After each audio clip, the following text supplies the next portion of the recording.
अस्सलामुअलैकुम। ये है अंबरनाग मारिया सीरीज फिरौन की तबाही का एपिसोड 13। दोस्तों, आपकी हौसला अफजाई ही हमारी असल ताकत है। एक दरख्वास्त है, चैनल को सब्सक्राइब जरूर कीजिए ताकि ये सिलसिला बगैर रुके आप तक पहुंचता रहे।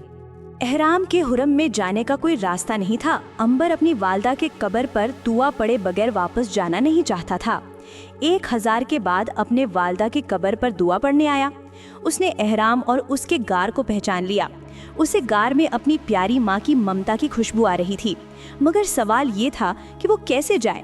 घार के आगे जो बड़ा सा पत्थर पड़ा हुआ था, वो हजारों बरस गुजर जाने के बावजूद उस एहराम का हिस्सा बन गया था। अंबर ने उधर से रास्ता तलाश करना शुरू कर दिया, मगर वो कामयाब ना हो सका। अचानक उस घार के उस छत्ते के कोने में एक सुराख सा नजर आया। उसने अंदर हाथ डालकर महसूस किया कि अंदर से मिट्टी भरी है। अब वहां से मिट्टी हटाने के लगा। काफी देर तक मिट्टी हटाने के बाद उसने घार पर इतना सुराख कर लिया कि वो घार के अंदर रेंगता हुआ दाखिल हो सकता था। उसे ये भी ख्याल था कि 1000 साल गुजर जाने के बाद न जाने अंदर कैसे कैसे कीड़े मकोड़े पैदा हो गए होंगे। उसने पत्थर रगड़कर मशल जलाई और खुदाए वाहिद का नाम लेकर रेंगता हुआ घार के अंदर दाखिल हो गया। अंदर गुप्त अंधेरा था, जैसे मशल की रोशनी दूर करने की कोशिश कर रही थी। घार की छत से जाले लटक रहे थे। फिजा में भी गर्मी और घुटन थी, मगर माँ की मोहब्बत इन सब पर हावी हो चुकी थी। इसलिए अंबर घार के अंदर मशल हाथ में लिए आगे बढ़ता रहा। कितनी सदियां गुजर जाने के बाद भी उसने माँ की कब्र को पहचान लिया। कब्र का पत्थर वैसे ही था, सिर्फ इस पर छत से गिरी हुई मिट्टी और रेत जगह जगह पड़ी थी। अंबर बेइख्तियार माँ की कब्र से लिपट पड़ा और फूट फूट के रहने लगा। रोने के बाद जब इसके दिल का गुबार भर गया तो उसने हाथ उठाकर आंखें बंद की और दुआ पढ़ने लगा। दुआ पढ़ने के बाद वो अपने चचा की कब्र पर भी गया और वहाँ भी दुआ पढ़ी। वो माँ की कब्र पर बैठ गया और अपनी गुजरी हुई और आने वाली जिंदगी के बारे में गौर करने लगा। वो 1000 साल से जिंदा था। मौत इस पर हराम कर दी गई। अभी खुदा जाने इसे कितने 1000 साल और जिंदा रहना था। कभी इस वक्त ख्याल से खुशी भी होती थी कि वो तारीख के साथ साथ सफ़र कर रहा है। वो नई नई हुकूमतों को उरूज पर जाते और फिर बर्बाद होते देख रहा था, मगर किसी वक्त उदास हो जाता। कहीं वो इतनी लंबी उम्र से उकता न जाए। अगर वो चला गया तो फिर क्या होगा? कहीं वो मर तो नहीं जाएगा? नहीं, वो तो कभी नहीं मर सकता। अंबर ने बैठे महसूस किया कि उसे पानी के गिरने की आवाज़ आ रही थी। वो मशल हाथ में लेकर उस तरफ चल पड़ा जहां से पानी की आवाज़ आ रही थी। ये आवाज़ ऐसी थी जैसे कहीं भी पत्थरों में कोई चश्मा बह रहा हो। अंबर आगे बढ़ता गया। घार अब बाएं जानिब हो गई थी और चश्मा बहने की आवाज़ ज़्यादा करीब सुनाई देने लगी। थोड़ी दूर तक चलने के बाद अंबर एक चश्मे पर पहुंच गया। यहाँ पर पानी एहराम के पहाड़ की छत में से एक पतली सी धार की शक्ल में पत्थरों में गिर रहा था, जहाँ जमा होकर वो चश्मे की सूरत में अंदर ही अंदर घार के किसी नामालूम मुकाम की तरफ जा रहा था। अंबर ने मशल एक तरफ रखकर चश्मा के पानी में हाथ डाला। पानी बेहद ठंडा था। उसने पानी का एक घूंट पिया ही था कि जलजला आ गया। अंबर खौफजदा होकर पीछे हटा और दीवार के साथ लगकर खड़ा हो गया। जलजले की वजह से घार की दीवारें कांप रही थी और छत में से कुछ पत्थर निकलकर चश्मे के पानी में गिर पड़े। अंबर ने खतरा महसूस किया कि घार की छत न बैठ जाए। वो मशल हाथ में लेकर वापस भागने ही वाला था कि जलजला रुक गया। फिर एक आवाज़ सुनाई दी, अंबर, क्या तुम मेरी आवाज़ को पहचानते हो? अंबर ने फौरन इसको पहचान लिया। ये उसके हमदर्द और मशफक बुजुर्ग दरवेश अनातुल की आवाज़ थी। हमारे बुजुर्ग दरवेश अनातुल, ये आपकी आवाज़ है। मैंने आपकी आवाज़ पहचान ली है। मेरे बेटे, तुमने मेरी आवाज़ को ठीक पहचाना। मैं अनातुल दरवेश की रूह हूँ। सुनो, तुम अपनी वालिद के बारे में फ़िक्र करना छोड़ दो। तुम्हारी वालदा की रूह जन्नत में आराम कर रही है। क्या मैं अपनी वालदा की रूह से मिल सकता हूँ? नहीं, ऐसा नहीं हो सकता। रब अजीम ने तुम्हारी वालदा की रूह को जन्नत के सबसे बुलंद हिस्से में पहुँचा दिया है। तुमसे मिलने के लिए उसे बहुत नीचे आना पड़ेगा और उसे तकलीफ होगी। अंबर ने बेताबी से कहा, रब अजीम का वास्ता है अनातुल, मुझे भी मेरी माँ के पास पहुँचा दो। मैं अब जिंदा नहीं रहना चाहता। ऐसा नामुमकिन है अंबर, तुम अब जिंदा रहोगे, कयामत तक जिंदा रहोगे। ये तुम्हारी तकदीर का फैसला है। तुम अगर चाहो भी तो मर ना सकोगे। ये तो एक अजाब है अनातुल, तो जिसे तुम मजाक कह रहे हो, तुम्हारी खुशकिस्मती है। अंबर, तुम रब अजीम ने तुम्हें ये मौका दिया है कि तुम तारीख का ये सारा खेल अपनी आंखों से देखो। तहजीब को उभरते और मिटते देखो, बहारों को आते और फूलों को हर मौसम में जो खिलते थे। तुम परिंदों और चश्मों की नमूद कयामत तक जिंदा रहोगे। फिर भला तुम घाटे में कैसे हो? तुम तो बड़े फायदे में हो। तुमने आबे हयात भी लिया है। लेकिन अनातुल मैं कयामत तक जिंदा नहीं रहना चाहता। अब कुछ नहीं हो सकता अंबर, तुम्हारी तकदीर लिखी जा चुकी। अनातुल, क्या तुम मुझे ये नहीं बता सकते कि महारका ने कितनी फौज बना रखी है, उसके पास कितना असला है?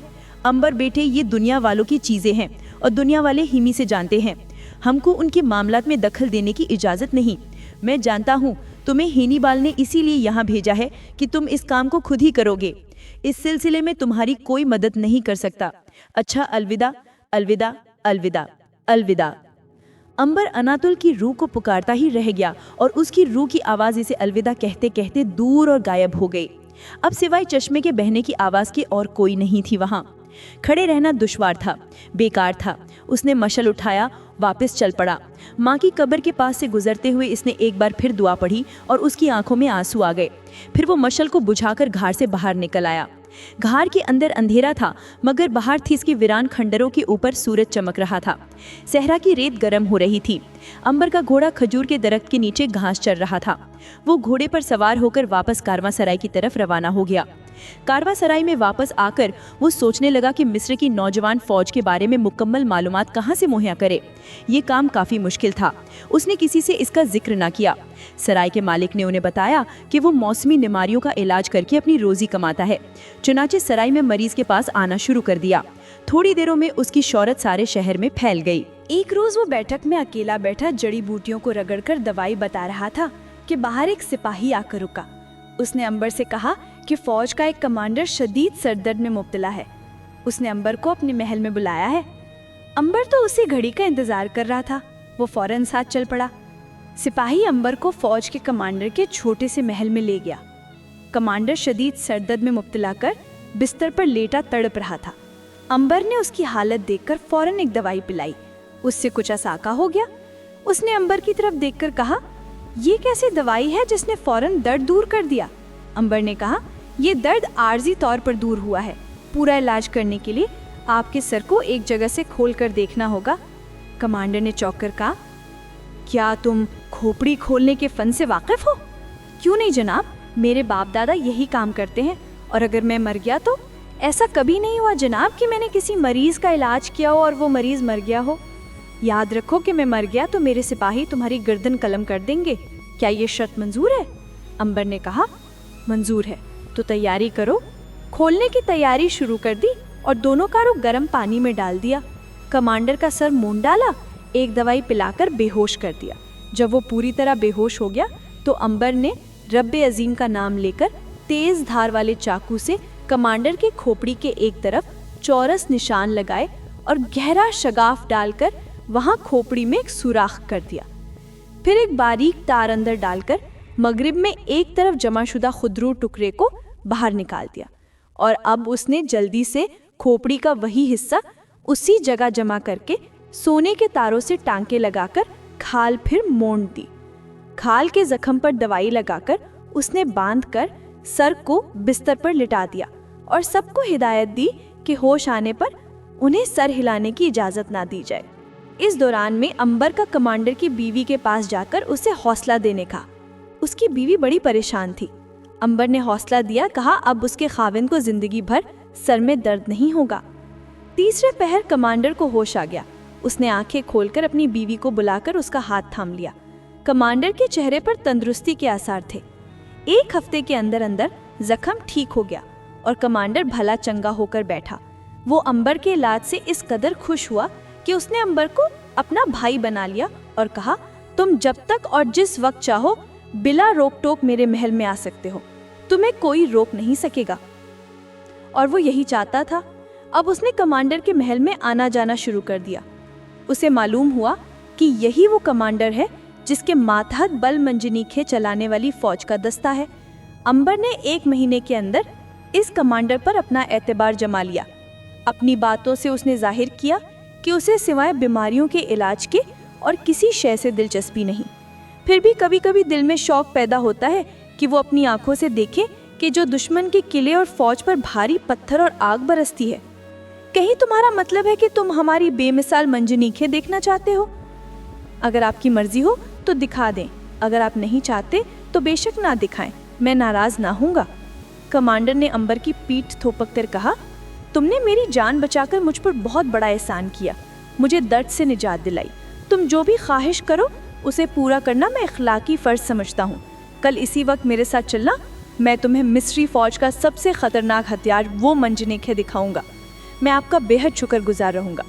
दूसरे रोज़ अंबर बड़ी तैयारी करके कमांडर के महल में पहुँच गया। वो उसी दिन का इंतज़ार कर रहा था। वो दिल ही दिल में बहुत खुश था। ये वो राज है जो उसे सिवाय कमांडर के और कोई भी नहीं बता सकता था। महल में कमांडर उसी की राह देख रहा था। वो अंबर को अपने शानदार फौजी रथ पर बिठाकर एहराम मिस्र के इलाके की तरफ रवाना हुआ। एहराम के पीछे एक बहुत बड़े पहाड़ को खोदकर उसके अंदर एक बेहद लंबा चौड़ा कमरा बनाया गया था। ये ऊंचा और वसी था। यहाँ फराउन की फौज का सबसे खतरनाक हथियार पड़ा था, जिससे हैनिबल जैसा बादशाह भी घबराता था। अंबर इस कुशादा हॉल नुमा कमरे में दाखिल हुआ। कमांडर ने हाथ के इशारे से मंजनीखें दिखाई।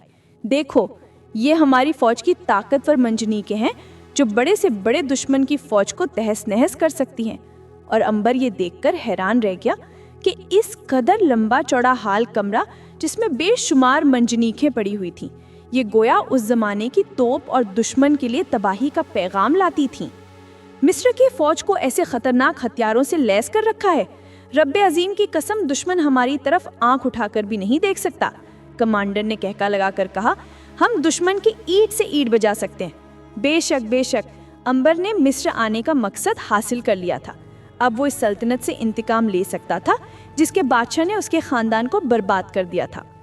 कमांडर के साथ अंबर भी उसके महल में आ गया। दोपहर का खाना उसने महल में खाया। शाम को वो कमांडर से इजाज़त लेकर वापस कारवांसराय में आ गया। अब वो जल्दी से वहाँ से निकल जाना चाहता था, मगर वो ये भी नहीं चाहता था कि कोई उस पर शक करे। उसने ये मशहूर कर दिया कि वो जड़ी बूटियों की तलाश में बाबल के जंगलों में जाना चाहता है। किसी को भला अंबर की इस ख्वाहिश पर क्या शुबा हो सकता था? वो हकीम था और उसे हमेशा जड़ी बूटी तलाश रहती। एक रोज उसने कमांडर से इजाज़त तलब की। कमांडर ने कहा, मुझे उम्मीद है कि तुम बहुत जल्द जड़ी बूटियां तलाश करके वापस मायमनस आ जाओगे। मैं 1 हफ्ते के अंदर अंदर आपकी खिदमत में हाजिर होऊंगा। तुम्हारा आना इसलिए भी ज़रूरी है कि बादशाह से कहकर तुम्हें शाही तबीब के ओहदे पर फायज करना चाहता हूँ। यह आपकी ज़रा नवाजी है जनाब, वरना मैं इस लायक नहीं। अंबर, तुम अपने वक्त के एक माहिर तबीब हो। शाही दरबार की कुर्सी तुम्हारा हक है और मैं ये हक तुम्हें ज़रूर दिलाऊंगा। अगर आपकी यही ख्वाहिश है तो मुझे क्या एतराज़ हो सकता है? भला मैं हर खिदमत के लिए हाजिर हूँ। मैं तुम्हारी वापसी का इंतज़ार करूँगा। मैं आपको ज़्यादा इंतज़ार की जहमत नहीं दूंगा। उसी रात पिछले पहर अंबर मिस्र से रवाना हुआ। कमांडर ने फौज का एक खास दस्ता अंबर के साथ रवाना कर दिया। आते वक्त वो अपने घोड़े पर सवार हुआ था, मगर जाते वक्त शानदार फौजी रथ पर सवार था जिसे तनोमंद अरबी घोड़े चला रहे थे। इन 3 तेज रफ्तार रथों की वजह से उन्होंने 3 रोज की मुसाफिर सिर्फ 1.5-2 दिन में तय कर ली। दूसरे दिन शाम को वो मिस्र की सरहद पर खड़ा था। उसने दवाओं का झोला अपने कंधे पर डाला, अपने सफ़ेद घोड़े पर सवार हुआ और सिपाहियों से हाथ मिलाकर वापस इलाम की तरफ चल पड़ा। उसका दिल खुशी से उछल रहा था। वो जल्दी जल्दी इलाम पहुंचकर सरदार और हैनिबल को खुद फराउन की फौज और मंजनीखे के बारे में बताना चाहता था जो अफ्रीका की सरहद के करीब आ रही थी। अंबर का दिल खुशी से झूम रहा था। ज्यों ज्यों अफ्रीका की सरहद पास आ रही थी, अंबर का दिल खुशी से धड़क रहा था।